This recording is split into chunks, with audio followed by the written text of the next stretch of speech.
옆 사람하고 한번 인사하시겠습니다. 행복하세요. 한번 인사하시겠습니다. 행복하세요. 감사합니다. 행복한 신앙생활 할 수 있기를 바라겠습니다. 세계보건기구 WHO는요, 앞으로 이런 코로나19를 비롯한 이런 질병의 문제가 영원히 사라지지 않을지도 모른다, 그런 발표를 했더라고요. 지금 해법은 백신밖에 없는데 백신이 한번 개발된다고 해도 또 다른 변종이 일어나면 또 2, 3년을 비슷한 형태로 갈 수밖에 없다는 겁니다. 그래서 그때까지는 항상 개인 위생 수칙을 지키고 거리 두기를 하고 마스크를 쓰고 손 씻기를 하면서 이렇게 생활 방역으로 갔다가 또 강화된 단계로 갔다가 반복하면서 지낼 수밖에 없다는 겁니다. 코로나 사태 이후로 전문가들은 이제 마치 BC와 AD가 나눠졌듯이 BC와 AD로 나눠질 거라는 거예요. 원래 BC와 AD는 예수님 이전과 이후를 가리키는 말인데 비포 코로나, 아프터 디지즈 해가지고 말도 잘 만들어내요. 이런 새로운 시대가 올 거라고 이야기를 합니다. 그렇다면 이렇게 불안하게 다가오는 미래를 우리는 어떻게 살아가야 하겠습니까? 오늘 말씀을 통해서 예측할 수 없는 미래를 대비하는 우리의 자세가 무엇인지 오늘 주시는 말씀을 통해서 한 가지만을 굳게 붙드는 우리 모두가 되시기를 바랍니다. 오늘 본문을 이해하기 위해서는요, 먼저 배경을 좀 이해할 필요가 있습니다. 이스라엘은 솔로몬 왕 이후로 나라가 우리나라처럼 남북으로 두 조각으로 갈라지게 됩니다. 그래서 북이스라엘은 이제 솔로몬 이전에는 다 통일 왕국이었죠. 그래서 사울 왕, 다윗 왕, 솔로몬까지 통일 왕국이었는데 솔로몬의 아들 르호보암을 중심으로 10개 지파가 모여서 북이스라엘을 사마리아에 도읍을 두고 형성을 하게 됐고, 또 솔로몬의 군대 장관이었던 이 여로보암이 베냐민 지파와 유다 지파를 모아서 예루살렘에 도읍을 두고 유다라고 하는 이름으로 두 개로 나누어지게 됐습니다. 그래서 열왕기에서는 한마디로 오늘날 우리나라에도 왕조실록이 있는 것처럼 이스라엘의 남북조 왕조들의 기록, 왕들의 기록이라고 할 수 있습니다. 그래서 그들의 이스라엘 일종의 왕조실록을 기록한 것이 열왕기상과 열왕기하입니다. 이 열왕기상과 열왕기하에 여러분 성경의 해설 성경을 보시면 저자가 나와 있는데 대부분 예레미야로 나와 있을 겁니다. 성경 본문에는 자증이 없어요. 성경 본문에서 기록하고 있는 누가 기록했다 이런 말이 전혀 나오지 않습니다. 다만 탈무드 기록자들은 아마도 이것이 예레미야에 의해서 기록됐을 것으로 생각을 하고 있죠. 그런데 예레미야가 이 열왕기상하를 기록할 때 그 내용을 보시면 어떤 왕이 하나님을 잘 섬겼고 어떤 왕이 우상을 숭배했는지를 기록합니다. 또 그에 따라서 하나님께서 어떤 부흥과 번성을 주셨고 전쟁의 승리를 주셨으며 또 우상을 섬길 때 어떤 나라의 수치를 당하게 하셨는지를 낱낱이 기록하게 하신 것입니다. 왜 기록했을까요? 역사의 거울로 삼기 위해서인 것입니다. 그것은 하나님께서 이 역사를 직접 운행해 가신다고 하는 것을 보여주고 있습니다. 왕의 신앙과 나라의 흥망성쇠가 아주 직결되어 있다고 하는 것을 보여주는 것이 열왕기상하의 내용입니다. 그런데 엘리사나 또 엘리사 앞에 있었던 선지자 엘리야가 그랬듯이 엘리야나 엘리사 선지자는요, 일반 대중을 향하여 메시지를 선포했던 선지자가 아닙니다. 주로 그 대상이 왕을 향하여 하나님의 메시지를 선포했습니다. 하나님의 오라클, 하나님의 이 계시를 증거하는 일들을 감당했던 겁니다. 그렇기 때문에 왕에게 직접 선지자 역할을 했다고 하는 것은 하나님이 이 신정 국가를 직접 통치했다고 하는 것을 간접적으로 보여주는 것입니다. 그런데 이 왕들의 기록 가운데 가끔 이상한 것이 나옵니다. 그것은 바로 개인의 기록입니다. 개인의 역사가 종종 들어있는 것을 볼 수가 있습니다. 오늘 수냄 여인 이야기도 마찬가지죠. 뜬금없이 왕들의 이야기를 하다가 갑자기 수냄 여인의 기록을, 그것도 굉장히 많은 지면을 할애해서 다루고 있는 것입니다. 왜 그럴까요? 왜 왕들의 역사 가운데 갑자기 개인 이야기를 이렇게 기록을 해서 오늘 우리들에게까지 전해지게 했겠습니까? 오늘 수냄 여인의 이야기는 아이가 없었던 이 여인이 이제 하나님을 잘 섬기다가 아들을 얻게 됐다는 이야기로 우리가 축약을 해서 보면은 안 됩니다. 여러분, 하나님이 뭐 아들을 낳게 해주는 것이 하나님 입장으로 볼 때 뭐 큰 기적이나 되겠습니까? 말씀으로 천지 만물을 창조하신 하나님께서 한 여인에게 아들을 낳아주게 하는 것이 뭐 놀랄 만한 일도 아니지 않습니까? 그렇다면은 이 수냄 여인 같은 개인의 이야기가 왜 역사 속에 이렇게 들어있을까? 여러분 이것을 좀 중점적으로 살펴보면서 함께 은혜를 나누고자 합니다. 이 열왕기하의 마지막을 보시면은요, 남유다가 결국은 바벨론에 의해서 멸망하는 것으로 끝이 납니다. 북이스라엘은 벌써 BC 722년에 아수르에 의해서 완전히 멸망당했죠. 그리고 남유다는 바벨론에 의해서 BC 586년에 완전히 멸망을 당하고 맙니다. 그러니까 이 열왕기라고 하는 역사서는 나라가 다 망한 다음에 예레미야에 의해서 기록된 것임을 알 수가 있습니다. 그렇다면 다 망하고 나서 왜 역사를 기록합니까? 여러분, 그것은 이렇게 망한 역사를 보고 타산지석의 교훈을 배우라는 것입니다. 부끄러운 역사도 역사입니다. 그렇기 때문에 우리가 소녀상을 세우는 이유가 무엇입니까? 다시는 이렇게 수치를 당하지 말자는 것 아니겠습니까? 그런 것처럼 선민이 망한 역사를 통해서도 하나님께서는 앞으로 또 다른 그런 이 역사를 반복하지 않기 위하여 역사를 통해서 배우고 하나님을 제대로 섬기자는 것입니다. 이때 이미 예레미야는 포로기 70년이 지나면 다시 고국으로 돌아와서 이스라엘 나라를 회복시켜 주실 것을 예언하고 있었습니다. 그러므로 이 뼈아픈 역사를 통해서 배워야 그나마 미래의 소망이 있다는 것입니다. 여러분, 이제 열왕기 상하의 목적을 우리가 아시게 되셨을 줄로 믿습니다. 우리도 실패의 순간을 통해서 배우지 않습니까? 메르스를 통해서 배운 것이 우리나라를 일약 방역 선진국으로 올려놓았습니다. 지금도 우리가 잘 배워야 합니다. 잘 배우고 또 다른 제2, 제3의 팬데믹이 올 때 이것을 대비할 수 있는 기회로 삼아야 할 것입니다. 오늘 말씀은 그런 신앙의 암흑기에 독보적으로 하나님을 믿었던 이 수냄 여인을 소개하고 있습니다. 군계 일학처럼 다 어그러지고 다 우상숭배로 몰려가고 다 타락하는 그런 가운데서도 굳건하게 믿음을 지켰던 이 여인의 이야기가 왕들의 이야기를 제치고 많은 지면을 통해서 소개되고 있는 것입니다. 이것은 단지 한 가정이 복받는다고 하는 그런 이야기가 아닙니다. 이스라엘 사람들이라면 이 수냄 여인 이야기를 통해서 딱 깨달아 알았을 거예요. 오늘 본문에서 수냄 여인은 인간적으로 포기한 어려운 상황에서 결국 아들을 얻게 됩니다. 여러분, 당시 이스라엘 사람들에게 있어서 자손이라고 하는 것은 약속의 땅을 대대로 이어받는다고 하는 하나님의 구원의 또 다른 표현이었던 겁니다. 구약 성경 시대에는 우리가 익히 잘 알고 있는 이제 은혜 시대 신약 계시를 통해서 우리에게 주신 그 말씀을 통해서 구약을 우리가 다 이해하고 있지 않습니까? 그래서 부활과 구원에 대한 진리를 우리는 정확하게 보고 있습니다만 구약 시대에는 아주 희미했어요. 오죽하면 예수님 당시까지 사두개인 같은 사람은 부활이 없다라고까지 주장할 정도였던 겁니다. 지금 우리가 너무나 당연하게 알고 있는 이런 성경의 진리들은 구약 시대에는 아주 희미하게 있었던 겁니다. 그 시대 수냄 여인이 하나님을 잘 섬김으로 아들을 받은 이야기는 그 시대 말로 하자면 하나님을 잘 섬김으로 그가 구원을 받았다는 이야기입니다. 그러니까 수냄 여인의 이야기는 포로가 된 사람들에게 이렇게 말씀하는 거예요. 뭐라고 말씀합니까? 아무리 어려워도 너희가 수냄 여인 같았다면 너희가 망하지는 않았을 거다. 그것을 강력하게 웅변적으로 말씀해 주는 것입니다. 여러분, 수냄이라고 하는 지역은 이스라엘 평지에 있습니다.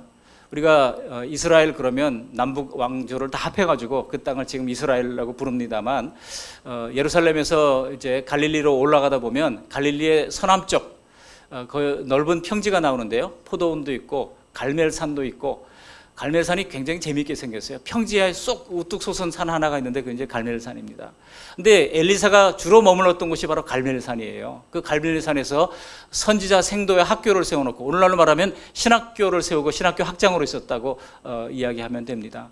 근데 거기서 그렇게 거주를 하면서 주로 엘리사는 그 주변 지역을 다 두루 다니면서 하나님의 말씀을 증거했던 겁니다. 오늘날 선교사님들 가운데도 한 곳에 비자가 나오지 않으니까 이게 순회하면서 사역하는 분들이 있습니다. 이제 관광 비자가 끝나면 다른 나라로 갔다가 거기서 끝나면 이쪽 나라로 오고 인도에서 끝나면 파키스탄으로 가고 거기서 끝나면 방글라데시로 가고 그런 선교사님들을 인방파 선교사라고 얘기하는데요. 이렇게 순회하면서 사역하시는 분들이 있습니다. 그런 아이티너리 미셔너리 이 순회 사역자가 바로 이 엘리사였던 것입니다. 그런데 갈멜산 바로 근처에 한 20km 떨어진 곳에 바로 수넴이라고 하는 지역이 있었습니다. 그 수넴 지역에 아주 존귀한 여인이 하나 있었는데 그 여인의 이름은 성경은 기록하지 않고 있습니다만 아주 믿음으로 출중한 그런 여인이었던 것을 보여주고 있습니다. 그렇다면 오늘 말씀을 주시는 이유는 무엇입니까? 이제 너희는 누구처럼 살라는 거예요? 수냄 여인처럼 살라는 겁니다. 이 어려운 때에 수냄 여인처럼 하나님을 경외하며 살라는 것입니다. 열왕기서를 읽어보시면 이 수냄 여인 같은 꼿꼿한 믿음의 절개를 지켰던 사람을 찾아보기가 어렵습니다. 그렇다면 지금 말씀을 듣는 우리들에게도 이 수냄 여인처럼 신실한 믿음으로 살면 수냄 여인이 얻었던 복을 우리도 얻을 거라고 하는 말씀입니다. 여러분 요즘 뉴스를 보시면은요, 지금 이 세상 돌아가는 풍습이 정말 비현실적인 것처럼 느껴집니다. 우리나라는 그래도 양반이죠.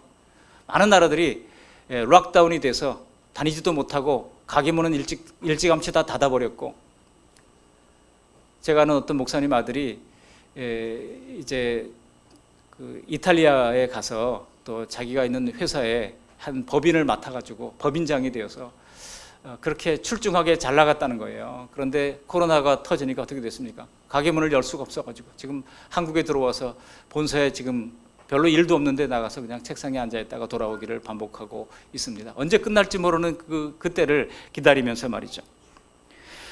공항에 가면 비행기가 몇 달째 뜨지 않아가지고 계류장에 가득히 줄지어 서 있는 모습을 보면 도대체 너무나 이상하다는 생각이 듭니다. 초강대국이라고 하는 저 미국도 지금 코로나로 말미암아 빈곤층의 40%가 일자리를 잃었다고 합니다. 정말 과연 이전처럼 정상적인 모습으로 돌아갈 수 있을지, 또 우리가 그때가 언제인지, 그럴 때쯤 우리 집은 또 그때까지 안전할지 막연한 불안감이 드는 때입니다. 그러나 사랑하는 성도 여러분, 우리가 시국이 불안해서 믿음에 집중하지 못한다고 하면 불안은 현실이 되고 말 것입니다. 앞으로는 신앙생활이 더욱 어려워질 수도 있습니다. 그러나 교회사를 통해서 보시면 예수님을 따르는 길이 꽃길이었던 적은 거의 없었습니다. 오늘 본문의 수냄 여인의 시대도 마찬가지죠. 우리보다 못하면 못했지 더하지 않습니다. 아니, 훨씬 더 어려웠던 시대를 살았던 인물이 바로 수냄 여인이었던 것을 알 수 있습니다. 오늘 본문 앞뒤에 보시면요, 끊이지 않는 전쟁이 역사 가운데 오늘 본문이 기록되고 있어요. 적어도 우리나라는 지금 비록 휴전 중이고 남북이 대치하고 있긴 하지만 70년의 평화를 누리고 있잖아요. 그런가 하면은 이 수냄 여인의 시대는요, 엘리야 시대에는 3년 반의 기근이 있었는데 이 엘리사의 시대는 몇 년의 기근이 있었는지 아십니까? 몇 년의 가뭄이 있었냐면 7년 동안의 가뭄이 있었다는 거예요. 여러분, 말이 7년이지 7년 동안 가뭄이 있었다면 웬만한 사람들은 굶어 죽는 겁니다. 굶어 죽는 사람들이 많이 나왔던 겁니다. 마치 북한에도 1995년부터 2004년 사이 소위 고난의 행군 시기에 북한에서 발표하기를 31만 명이 굶어 죽었다고 얘기를 하고 있는데 유엔에서는 60만 명이 굶어 죽었다고 보고 있고, 또 러시아에서 나온 자료를 보면 300만 명이 굶어 죽었다고 얘기를 합니다. 저 북녘 땅에 무슨 일이 일어나는지 우리가 그때 스포츠를 보면서 즐거워할 그 시간에 저 북녘 땅에서는 엄청난 일이 일어났던 겁니다. 다행히도 우리는 생존을 위협하는 식량 부족은 지금 느끼지를 않고 있습니다. 냉장고마다 가득히 채워져 있고, 지금 사실 못 먹어서 문제가 아니라 너무 많이 먹어서 문제가 되는 것 아니겠습니까? 많이 먹어서 병이 나는 시대예요. 그러다 보니까 다이어트를 하는 이 다이어트 시장이 2조 원이 넘는다고 하는 이야기를 듣습니다. 그런데다가 이 수냄 여인의 시대는 영적으로 우리보다 훨씬 더 어두운 시대였습니다. 왜냐하면 북이스라엘 사람들은 남쪽에 가면 바로 정치적인 이유 때문에 예루살렘을 가야 되니까 서로 갈등하는 그런 관계 속에서 예루살렘을 사람들이 가지 못하도록 예루살렘으로 갈 필요가 없다, 여기서 예배하면 된다 그러면서 그들이 베델과 사마리아에 금송아지를 만들어 놓고 거기를 경배하도록 했던 겁니다. 그러니까 영적으로 혼탁한 사회 속에서 외롭게 하나님을 섬긴다고 하는 것이 어디 말처럼 쉽겠습니까? 다 어그러지고 그릇된 길로 가는데 내가 혹시 잘못 가는 거 아니야? 그런 생각을 하지 않았겠습니까? 그러다 그에 비하면 우리는 얼마나 많은 동력자들이 있습니까? 얼마나 주변에 전화만 하면 서로 격려할 수 있고, 또 요즘 성경 어플도 얼마나 많이 나왔는지 몰라요. 다양하게 큐티하는 것, 또 날마다 기막힌 새벽, 데일리 브레드라고 하는 그런 그 성경 프로그램들이 나와 있고, 얼마든지 우리가 큐티를 할 수가 있고, 어디서나 하나님의 말씀을 들을 수 있는 환경 가운데 있습니다. 그러니까 이 수냄 여인은요, 지금 우리들보다 훨씬 더 결핍의 시대를 살았고 훨씬 더 불안한 환경 속에서 살았다고 하는 사실을 알 수가 있습니다. 그러나 그녀가 어떻게 살았기에 자신도 모르는 사이에 하나님이 귀히 여기는 구원받은 이 성도의 표상이 되었을까? 오늘 이 수냄 여인의 이야기를 통해서 우리의 믿음을 점검하시고 교훈받은 대로 잘 지키셔서 우리의 가정이 다 믿음의 가정으로 굳게 세워지기를 주님의 이름으로 축원합니다. 오늘 두 가지로 말씀을 요약하고자 합니다. 첫 번째로 수냄 여인은 하나님의 사람 엘리야를 잘 섬겼습니다. 두 번째로 우리가 하나님을 위해 움직이면 하나님도 우리를 위해 움직이신다 하는 것입니다. 먼저 첫 번째로 보겠습니다. 수냄 여인은 하나님의 사람 엘리사 선지자를 섬겼습니다. 그 시대에 하나님을 섬기는 것은 곧 하나님의 사람을 섬기는 것입니다. 우리 시대에도 하나님을 섬기는 것은 하나님의 사람을 섬기는 것을 포함하고 있습니다. 8절 말씀을 함께 읽어보시겠습니다. 8절. 하루는 엘리사가 수넴에 이르렀더니 거기 한 귀한 여인이 그를 간권하여 음식을 먹게 하였으므로 엘리사가 그곳을 지날 때마다 음식을 먹으러 그리로 들어갔더라. 갈멜사를 중심으로 다니다가 보면 이 수넴 지역을 반드시 통과하게 돼 있어요. 그럴 때마다 그 누추한 엘리사의 모습을 보고 이 수넴 여인이 간절히 권해서 집으로 모시고 씻게 하고 식사를 대접을 해 주었다는 겁니다. 그런데 중요한 것은 여기서 이 귀한이라고 하는 이 형용사 표현입니다. 히브리어로 보면 까도르라고 하는 단어예요. 이 까도르라고 하는 단어는 달리 영어 성경에 보면 great라고 아마 표현되어 있을 겁니다. 그러니까 위대한 여인인 것을 알 수가 있습니다. 위대한 혹은 세력 있는 혹은 부가 있는 명성 있는 이런 뜻을 한꺼번에 가지고 있습니다. 여러분 이 성경에 귀한이라고 하는 형용사가 붙은 인물은요 아브라함이나 모세 같은 사람밖에 없어요. 근데 이 여인에게 이런 놀라운 묘사를 하고 있다고 하는 것은 여인이 보통 사람이 아니라고 하는 것을 우리가 단번에 알 수가 있습니다. 여인에게는 이런 수식어가 붙였다고 하는 것은 여인이 단지 재산이 많은 세력가이기 때문에 그런 것만은 아닙니다. 하나님은 그 사람의 출신지와 상관없이 그 사람의 성별과 상관없이 그 사람의 학력과 상관없이 지위와 상관없이 소유 여부와 상관없이 경건한 성도들을 아브라함과 모세와 같은 반열에 동일하게 귀하게 여기신다는 말씀입니다. 그래서 시편 16편 3절에도 말씀합니다. 땅에 있는 성도들은 존귀한 자들이니 나의 모든 즐거움이 그들에게 있도다. 존귀한 자들이라고 말씀하고 있습니다. 수넴 여인은요 단순한 부자만이 아니었어요. 하나님이 귀하게 여기는 성도였다고 하는 것입니다. 오늘 본문에서 그녀의 삶을 통해서 그것이 증명이 되고 있습니다. 오늘 본문 뒤에 나오면 23절을 보시면은요 나중에 하나님이 주신 아들이 죽잖아요. 그래서 이 아들을 안고 남편에게도 알리지 않은 채 엘리사에게로 가고자 합니다. 그럴 때 남편이 엘리사한테 간다 그러니까 뭐라고 그런지 아세요? 23절에 보시면 초하루도 아니고 안식일도 아닌데 왜 거기를 가느냐 그렇게 질문을 하는 내용이 납니다. 달리 말하면 남편도 인정할 정도로 철저하게 안식일을 지키고 초하루를 지켰던 여인이라고 하는 사실을 알 수가 있습니다.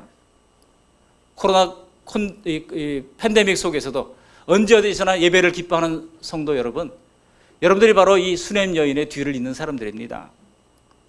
이렇게 철저하게 예배의 진실함으로 섬겼던 이 여인, 여러분 이렇게 진실함으로 예배하는 사람의 그 진가는 바로 섬김을 통해서 나타나는 것입니다.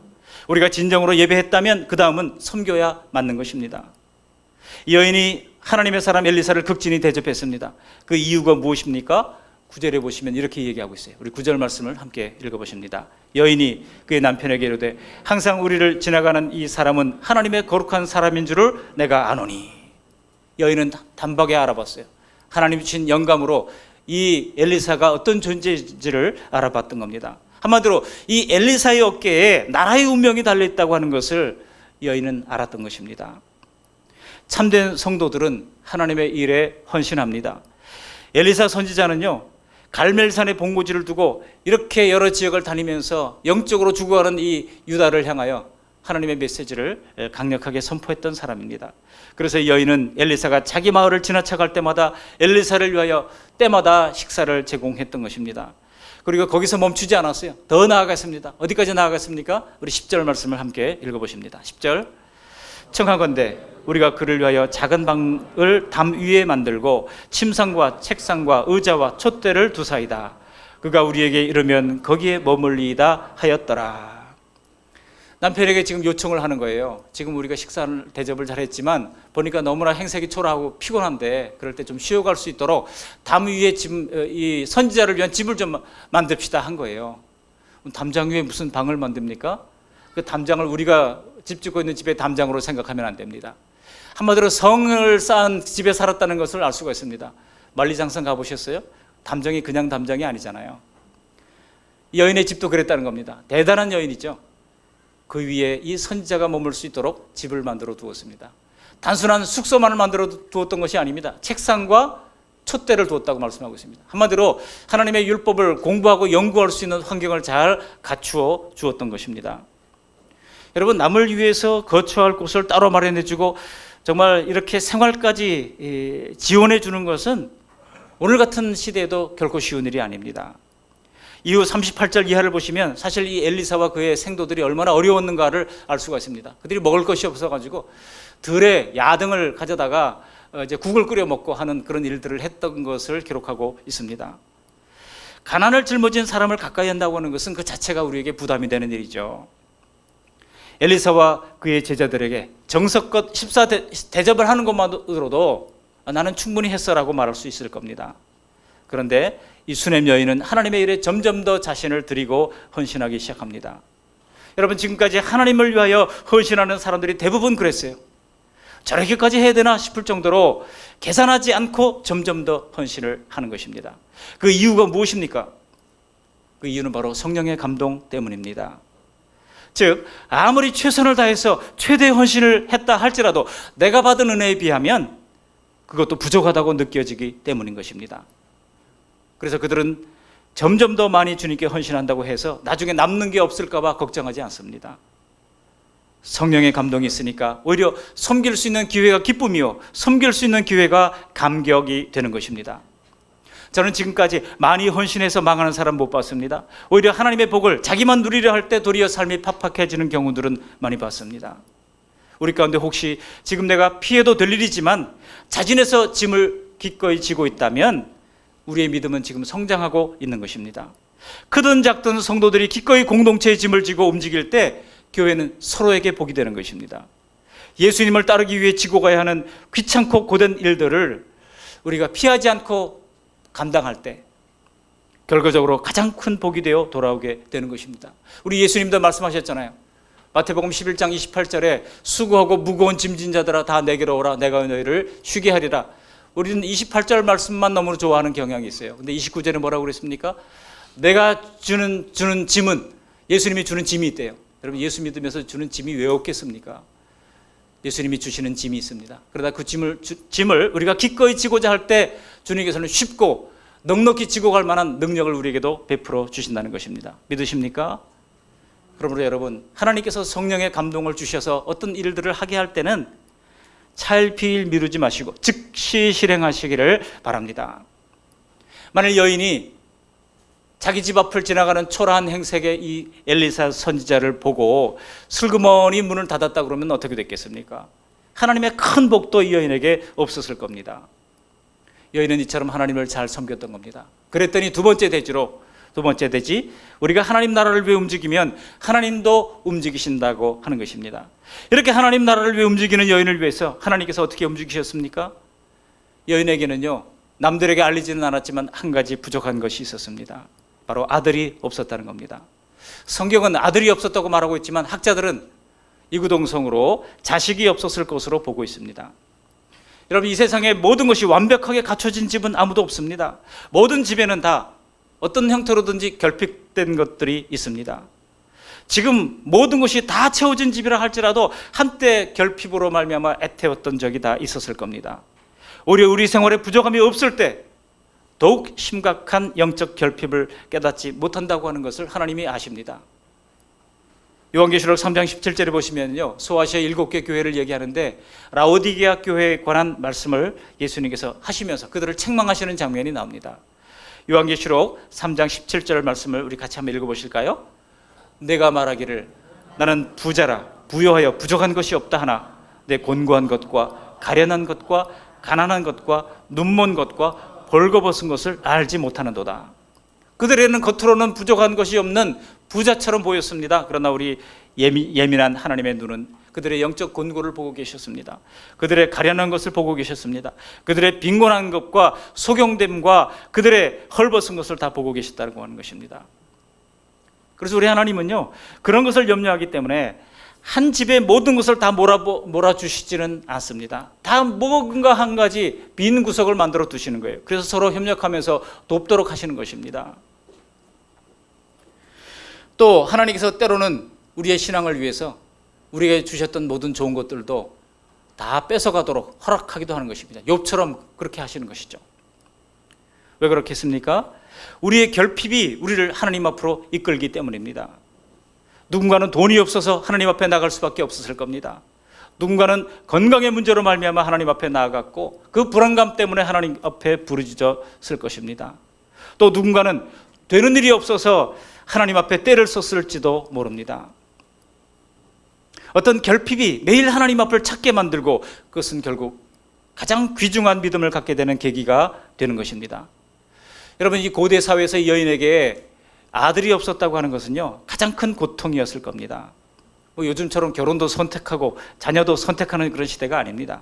그러므로 아마도 필시 사무엘 어머니 한나처럼 이 수냄 여인도 날마다 하나님 앞에 아들을 얻기 위하여 간절한 마음으로 호소했던 때가 있었을 겁니다. 구약이나 신약 시대나 다 하나님 앞에 애통하는 자가 위로를 받을 것이라고 말씀하고 있지 않습니까? 우리 예수님도 팔복장에서 말씀하신 것이 애통하는 자는 위로를 받을 것이며 그들이 복이 있다고 말씀해 주십니다. 그러므로 우리는 결핍을 느끼지 못할 때가 도리어 가장 위태한 때라고 하는 것을 알아야 합니다. 도리어 지상의 가장 큰 타락이 어디에서 일어났습니까? 모든 것이 완벽한 에덴 동산에서 일어나지 않았습니까?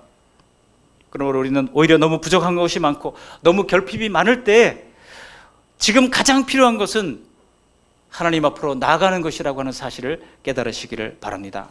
그럴 때 하나님은 겸손히 하나님 앞에 나오는 하나님의 자녀들을 절대로 빈손으로 돌려보내지 않으실 것입니다. 이 수냄 여인은 세심한 이 선지자를 배려했던 그 공로를 인정받았습니다. 그래서 사역의 위로를 얻은 엘리사가 무엇이든 도와줄 테니 얘기를 하라고 얘기하죠. 평소 그리스도인다운 삶으로 사람을 감동시키셨다고 한다면 하나님께서는 우리를 기억하실 것입니다. 그렇다면 하나님도 감동하셔서 우리를 도우시기 시작할 겁니다. 감동이 있을 때 역사가 있는 겁니다. 우리 옆 사람에게 한번 얘기해 보실까요? 감동이 있을 때 역사가 있습니다. 시작. 감동이 있을 때 역사가 있습니다. 사람을 감동시키려고 하기 이전에 하나님을 감동시키려고 하시기를 바랍니다. 여기 13절을 한번 읽어보실까요? 13절. 엘리사가 자기 사환에게 이르되 너는 그에게 이르라 내가 이같이 우리를 위하여 세심한 배려를 하는도다. 내가 너를 위하여 무엇을 하랴? 왕에게나 사령관에게 무슨 구할 것이 있느냐 하니 여인이 이르되 나는 내 백성 중에 거주하나이다 하니라. 여러분, 하나님이 우리에게 내가 무엇을 더해 줄까 하시면 상황 끝나는 거 아니겠습니까? 이때는 이미 이 엘리사 선지자가 왕에게 나가서 말하는 상황이었고 또 군대 장관들도요 엘리사 입을 바라보면서 움직이던 그런 시대입니다. 그러니까 엘리사가 맘만 먹으면 무엇이든지 여인을 위하여 구해줄 수 있는 상황입니다. 사랑하는 성도 여러분, 하나님은 성도들이 어떤 처지에 살아가든 세상 어디에서나 손색 없는 존귀한 하나님의 자녀로 만드시기를 원하십니다.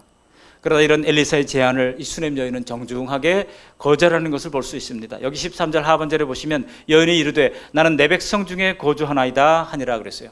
이게 무슨 말이겠습니까? 말이 좀 특이하잖아요. 나는 내 백성 중에 거주합니다. 동문서답하는 것 같잖아요. 이 표준세 번역에 보니까 저는 저희 백성과 어울려서 잘 지내고 있습니다 이렇게 번역을 했더라고요. 여인이 했던 이 말은 나는 그런 권력에는 전혀 마음이 없습니다. 저는 지금 제 고향 사람들과 더불어서 만족하게 살고 있습니다 라고 하는 뜻입니다. 완곡한 거절을 표현한 것이라 할 수 있습니다. 근데 여기서 이 수냄 여인이 자기와 함께 있는 백성들을 뭐라고 표현했는가를 주목해 보시기 바랍니다. 여기에 키가 있어요. 이게 뭡니까? 내 백성이라고 했다는 겁니다. 내 백성. 이 내 백성이라고 하는 말은 왕이 자기 백성을 지칭할 때나 쓰는 말이에요. 물론 하나님께서도 이스라엘을 향해서 뭐라고 했습니까? 너희는 내 백성이라고 하나님께서 말씀하셨죠. 그러니까 이 수냄 여인이 그가 지금 함께 살고 있는 사람들을 내 백성이라고 부르면서 자기가 책임져야 할, 자기와 함께 가야 할 사람으로 여기고 있다고 하는 것을 알 수 있습니다. 이해되시죠?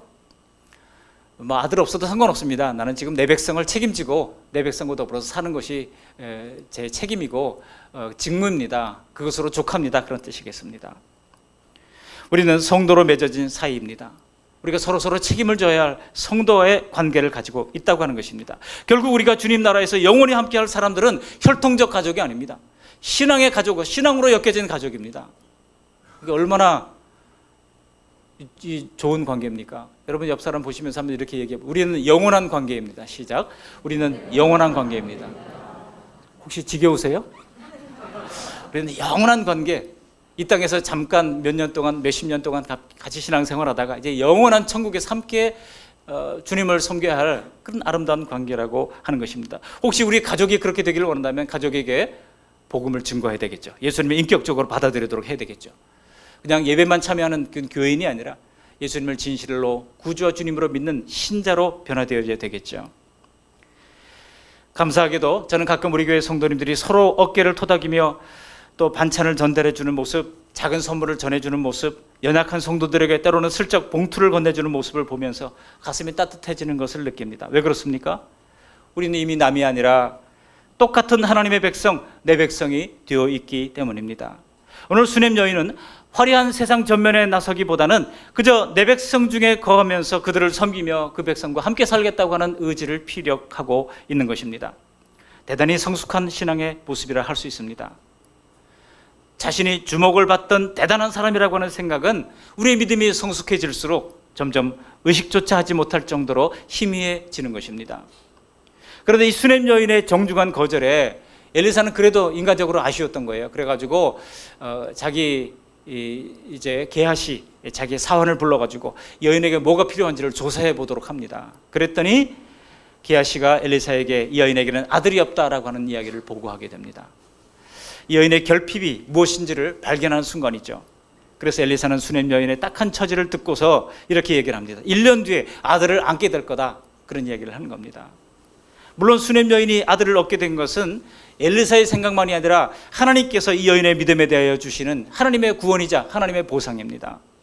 그런데 이 기품 있고 당당했던 여인이 이 엘리사의 말 한마디에 무너지는 것을 볼 수 있습니다. 우리 16절 말씀을 함께 읽어보십니다. 16절. 엘리사가 이르되 한 해가 지나 이때쯤에 내가 아들을 안으리라 하니 여인이 이르되 아니로소이다. 내 주 하나님의 사람이여 당신의 계집종을 속이지 마옵소서 하니라. 속이지 마옵소서. 이게 무슨 말이겠습니까? 참 우리 말로 썼는데도요 금방 보면 이게 무슨 뜻인가 그런 생각이 들지 않습니까? 그런데 여러분 이 말에는 속 깊은 뜻이 있습니다. 왜냐하면 그동안 얼마나 많이 기다리다가 실망하고 기대했다가 낙심하고 그를 반복했겠습니까? 그러니 이제 와서 또다시 헛된 기대를 하지 않도록 그 아픈 상처를 건드리지 않도록 한마디로 이 여인이 자기 방어를 지금 하고 있는 것입니다. 나를 속이지 마옵소서. 그런데 여러분 어떻게 됐습니까? 결과적으로 어떻게 됐습니까? 놀랍게도 선지자의 말 그대로 수냄 여인은 결국 이 아들을 안게 되었던 것입니다. 할렐루야. 우리 안에도 이렇게 마음이 무너져 내린 아픔을 꼭 우리가 느낄 때가 있습니다. 그렇게 얻어야 할 간절한 기도의 제목들이 있을 겁니다. 그러나 오늘 수냄 여인처럼 믿음으로 하나님을 섬기는 우리에게도 하나님께서 그 바라는 것을 하나님께서 안겨주실 줄 믿습니다. 그렇게 되기를 주님의 이름으로 축원합니다. 여러분 뭐 너무 소원 성취 같다고요? 기독교가 무슨 복을 원하고 복을 또 하나님께서 허락해 주시는 그런 기복주의 종교입니까? 물론 그것은 아닙니다만 성경에서는요 이 소원에 대해서 아주 다양하게 근거를 가지고 말씀하고 있습니다. 분명한 근거가 있어요. 한번 보시겠습니다. 성경 몇 개만 찾아보겠습니다. 창세기 19장 21절에 보면 하나님이 모세에게 이렇게 말합니다. 그가 그에게 이르되 내가 이 일에도 내 소원을 들었은즉. 하나님께서 이 모세가 기도하게 하시잖아요. 이 소돔과 고모라를 하나님 멸망시키지 마옵소서. 의인 50명 있으면 하다가 점점 바게닝을 하잖아요. 그러다가 의인 10명 있으면 그렇게 얘기할 때 하나님께서 내 소원을 들어주시겠다 약속해 주시는 것을 볼 수 있습니다. 그냥 마구잡이로 소원을 주시는 게 아니에요. 어떤 사람의 소원을 주시냐가 중요합니다. 시편 10편 7절에도 말합니다. 시편 10편 7절 10편 7절 말씀을 우리 함께 읽어보시겠습니다. 여호와여, 주는 겸손한 자의 소원을 들으셨사오니 그들의 마음을 준비하시며 귀를 기울여 들으시고. 누구의 소원을 들으신다고요? 겸손한 자의 소원을 들어주신다는 거예요. 시편 20편 3절을 보세요. 예배자에게 이렇게 말씀하십니다. 내 마음의 소원대로 허락하시고. 시편 21편 2절을 보세요. 거기 보면 주의 능력과 구원을 기뻐하는 자에게 말씀하십니다. 그의 마음의 소원을 들어주셨으며. 또 시편 37편 4절을 보세요. 37편 4절 우리 같이 한번 읽어보시겠습니다.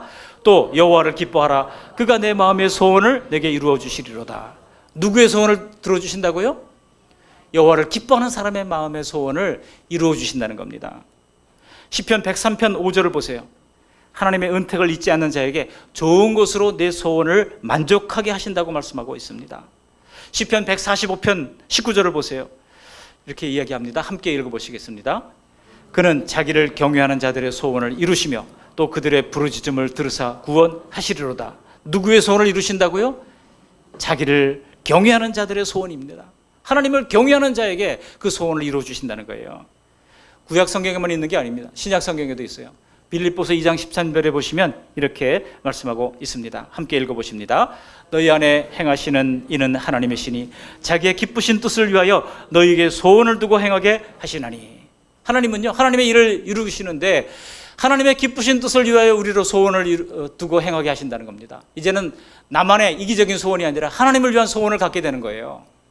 하나님께서는 우리가 하나님을 향한 소원을, 하나님을 위한 소원을 갖게 하심으로 말미암아 하나님의 선하시고 기뻐하시고 온전하신 뜻을 이루어 가신다는 것입니다. 마태복음 15장 28절에도 보면 가나안 여인에게 이렇게 말씀합니다. 이 예수께서 대답하여 이르시되 여자여 내 믿음이 크도다. 내 소원대로 되리라. 누구의 소원대로 되는 겁니까? 믿음이 큰 여인의 소원대로 된다고 약속하고 있는 것입니다. 시편 107편 30절에도 보시면 그들이 평온함으로 말미암아 기뻐하는 중에 여호와께서 그들이 바라는 항구로 인도하시는도다 그랬어요. 옛날 개역성경에 보면 소원의 항구로 인도하신다고 말씀하고 있습니다. 여러분, 소원을 두고 행하게 하시는 하나님, 하나님을 경외하는 자, 예배하는 자, 하나님을 기뻐하시는 자의 소원을 들어주시는 하나님, 성경에는요 이것 말고도 무궁무진하게 이런 내용이 나오고 있습니다. 말씀을 정리합니다. 우리가 역사를 알아야 현재를 잘 살 수 있기에 역사를 통해서 배우는 것입니다. 그런데 역사는 종종 그 당대 사람들은 그 의미를 잘 몰라요. 지나고 나니까 아, 그게 그랬구나 하고 깨닫게 되는 것입니다. 이 수넴 여인과 엘리사 이야기가 바로 그것입니다. 오늘 우리에게 주시는 말씀을 잘 깨달으셨으리라 믿습니다. 지금 우리가 사는 이 코로나 시대에 누구든 불안감을 느낄 수밖에 없습니다. 그러나 이런 어려울 때 무엇을 할까 염려하지 마시고 수넴 여인처럼 하나님을 신실하게 예배하시고 또 예배에서만 그치는 것이 아니라 섬김이 확장되시고 그로 말미암아 우리의 숨겨진 비밀한 소원들이 하나님의 은혜 가운데서 채워지고 안겨지는 놀라운 역사를 체험하는 저와 여러분들이 다 되시기를 주님의 이름으로 축원합니다.